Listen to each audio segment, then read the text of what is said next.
¿Qué tal? Muy buenas noches, bienvenidos. Esto es Hablando de. Hoy vamos a dialogar con Milva Carlino, politóloga, sobre las elecciones en la provincia de Misiones. Desde la restauración de la democracia en adelante, la provincia de Misiones tuvo un gobierno radical, tuvo 4 gobiernos justicialistas. Contando con las últimas elecciones de Herrera Watt, serán 5 gobiernos del Frente Renovador. Vamos y concurrimos a la 10ª vez como ciudadanos a elegir nuestras autoridades. Complejo el panorama en la provincia de Misiones, hubo una disrupción del bipartidismo en nuestra provincia. De todo esto vamos a hablar con la politóloga Milva Carlino, licenciada en Ciencias Políticas, que nos acompaña hoy. ¿Qué tal? Muy buenas noches, ¿cómo estás? Muy buenas noches, un gusto estar en este programa. Bueno, en principio, ¿cuál es el panorama? ¿Cómo estamos viviendo la política en la provincia de Misiones? Bueno, una provincia en la que, como bien decía, se desarrolló la 10ª elección del Ejecutivo Provincial en un esquema de baja competitividad y baja incertidumbre con respecto al resultado. De alguna manera ya sabíamos que el Frente Renovador iba a ganar con un alto porcentaje de votos. Quizás el resultado definitivo sorprendió con respecto a lo que pronosticaban las encuestas. Si bien marcaban una diferencia, no se hablaba del techo de los 73% de votos que obtuvo el Frente Renovador, y con una significativa ventaja sobre la segunda fuerza, que es Cambiemos en la provincia, que bueno, en esta oportunidad compitió como Juntos por el Cambio, con un cambio en la denominación justamente para tratar de marcar una diferencia con respecto a lo que es la baja evaluación del gobierno nacional en la provincia, y tratando también de acoplarse a lo que es una estrategia de provincialización de los temas y de tratar de desmarcarse de la cuestión esta de la crisis económica que sin dudas impactó y que terminó impactando en lo que fueron la cantidad de adiciones que cosechó Cambiemos. Por otro lado, una tercera fuerza como el Frente Popular Agrario y Social, que mantiene su base electoral, que logra retener la banca que puso en juego en esta elección, y además que logra hacerse de 3 intendencias en el interior, ¿no? En lo que es su base típica electoral, que es la costa del Uruguay, ¿no? Con San Vicente, con Colonia Aurora y también con Colonia Delicia. Así que en ese contexto, el mapa electoral de la provincia de Misiones quedó nuevamente pintado con los colores del Frente Renovador, excepto estas 3 localidades en las que el país ha logrado, digamos, llegar a las intendencias por primera vez en la historia, sí, ¿no? de su historia, su corta trayectoria político-partidaria en la provincia. Hablabas de que hubo una elección de baja competitividad. ¿Esto se da a partir de la irrupción de un partido provincial en la provincia de Misiones o es un fenómeno nuevo en la política? Podemos marcar en lo que es la historia electoral de la provincia de Misiones 2 momentos. La primera parte de la historia de las elecciones con un bipartidismo fuerte entre el radicalismo y el partido justicialista, con mucha competencia, con elecciones muy competitivas que se dirimían por escasos votos, por ejemplo la del 87. Sí. Y luego de que se quiebra el sistema de partidos y se produce la emergencia del Frente Renovador como una fuerza política provincial, que es una respuesta a esa crisis de partidos que se vivió en la Argentina y que fue, digamos, la respuesta que se encontró en el sistema político provincial. Esta fuerza empieza a enfrentar, digamos, distintas test electorales. Los 2 primeros a nivel de competencia del Ejecutivo con, digamos, relativa competitividad.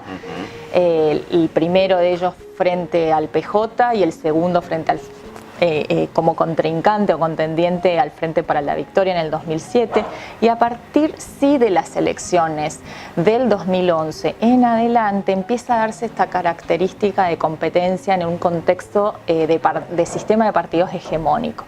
Entonces, ahí empieza la renovación como fuerza política provincial a adquirir esta caracterización en la competencia, mucho caudal de voto, con techos y con picos históricos, como fue la elección de Mauri Clos en el 2011. 75%. Exacto. Y la otra característica que también distinguió a la competencia electoral fue la amplia brecha con la segunda fuerza. Entonces, eso que se llama margen de victoria, claro, con un margen de victoria muy importante, es decir, con una gran diferencia sobre el segundo, que marca esta cuestión de la baja incertidumbre con respecto al resultado. En ese tipo de competencias, digamos, los ciudadanos no tenemos mucha expectativa con respecto a algún tipo de alternancia, sino que ya hay una certidumbre con respecto a cuál puede llegar a ser el resultado. Se habló en estos últimos tiempos, viendo las elecciones y los resultados de las elecciones provinciales, de la teoría del triunfo del oficialismo. Desde los politólogos hablan de la famosa cancha inclinada. Exacto. La cancha inclinada es un fenómeno que se da justamente en la competencia en las cuales los oficialismos tienen más facilitado la reelección en términos o la permanencia en el poder en términos de utilización de los recursos o los resortes del Estado para la implementación de sus respectivas campañas. Lo que hemos visto en las distintas elecciones provinciales que se han dado en lo que es el rompecabezas del mapa de la Argentina, es justamente esto, las victorias de los oficialismos, en esa conceptualización que tiene que ver con la cancha inclinada. Si a eso además agregamos otros factores que hacen a las reglas electorales, en el caso de Misiones, como la ley de lemas, que es un elemento más que se suma a esta cuestión de la inclinación de la cancha para el oficialismo. Digamos, el partido del Estado, más la discrecionalidad de recursos, más el fuego de la lema. Más el fuego de la ley de lemas, que lo que marca es que en el territorio haya una fuerte tracción desde lo local hacia lo provincial, con muchas competencias que se han dado en territorios muy polarizados, como fue el caso, por ejemplo, de Apóstoles y en otras intendencias en las que ha habido una fuerte competencia. Entonces, eso lo que genera es que la competencia en los distritos locales se dé al interior del lema del partido de gobierno y no tanto entre los lemas. Entonces, si bien han habido, digamos, diferentes comportamientos, tenemos el caso de Iguazú, por ejemplo, donde ha habido mayor competencia y Cambiemos en ese distrito sacó mayor cantidad de votos, también tenemos casos como Campo Grande en donde la diferencia ha sido de 92-5. Entonces hay distintas situaciones si uno empieza a poner la lupa sobre los distintos territorios locales. Claro, en ese punto es interesante analizar el fenómeno del país, porque en San Vicente, Delicia, Aurora, por lo menos hasta ahora los datos indican de que la misma fórmula se impuso en esos comicios comunales, digo, la misma fórmula del país, que se impuso sobre el oficialismo, digamos. Exacto, ¿no? Ganó en la categoría de gobernador y ganó en la categoría local, ¿no? Sí. Tanto para intendente como para concejales.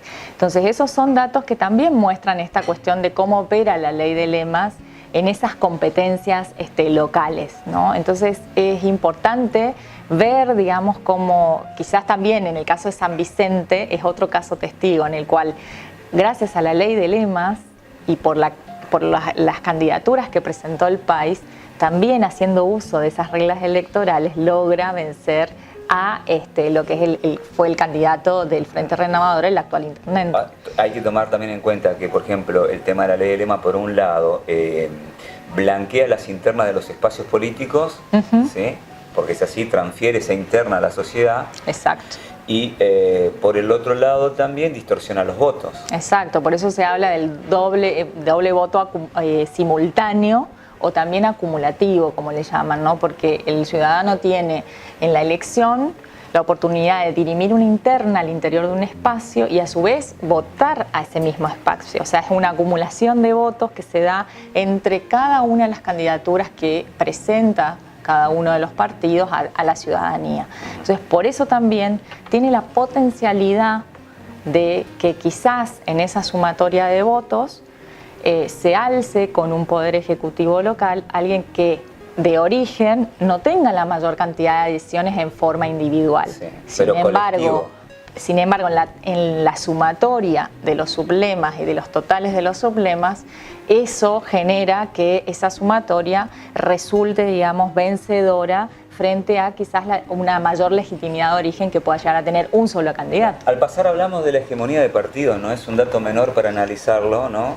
Teórico Giovanni Sartori hablaba justamente de las características de las hegemonías de partido, digamos. ¿Esto es casi aplicable en la provincia de Misiones?